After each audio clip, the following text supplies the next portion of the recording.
Well, I think the Wernick Method is a great complement to traditional instruction.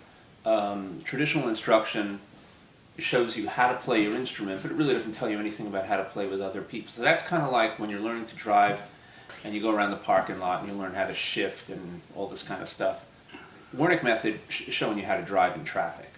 It's showing you how to go with the flow of the traffic, how to recover from anything that might happen wrong, how to cope with the unpredictable and still make something good out of it. Pete was able to break it down into little pieces that make it possible to show this to anybody who's got the interest and just a few basics on the instrument. If they pray for their boy to win away, and let his hero carry all. If you have a grasp of bluegrass music, if you have experience jamming, Pete provides the lesson plan for you. It's really a matter of just learning a few principles and applying them in the jamming class context. You know, the Wernick Method office gives out a pretty detailed syllabus, a lot of the ways to present the material to students so that it will have maximum effect. It's a pretty well-tested package of information and procedures. People don't know what to expect when they come to a jam class, but they all find out real soon it's a safe place, that it's an encouraging environment, that no one's going to laugh them to scorn. They realize very soon that they can test out certain things and get success.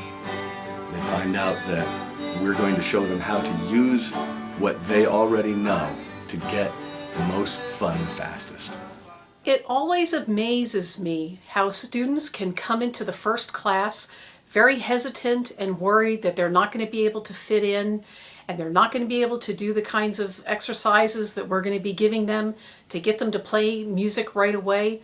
Suddenly, they're playing music, they're talking with their peers, and you know, these classes end up being a life-changing event for a lot of them. In a jam class, students make all different kinds of breakthroughs. Recognizing a chord pattern and being able to anticipate what's happening in a song. Other times it may be singing a song for the first time in a group. Sometimes it's making their first ever solo break in a jam session. And the solo break don't have to be much. Something simple, something basic, but it works, and that's exciting. I've realized with experience that it's far better to let the students run their own jams, and I simply guide them, watch them, critique and correct. But really, the jam belongs to the students. There are a couple of things you have to consider about running a jam class, and one of them is where you're going to hold it. I've got some students who are very excited because they've got a lot of room and they want the jam class to be held at their house. So people know where they live, and for after class jamming, hey, you have a built-in picking group.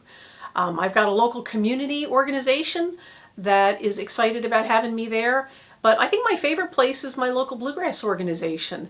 They really want people to learn how to play bluegrass music, and they know by people coming to my jam classes that they're going to be having patrons coming to their monthly jam sessions. Actually, the money is pretty darn good.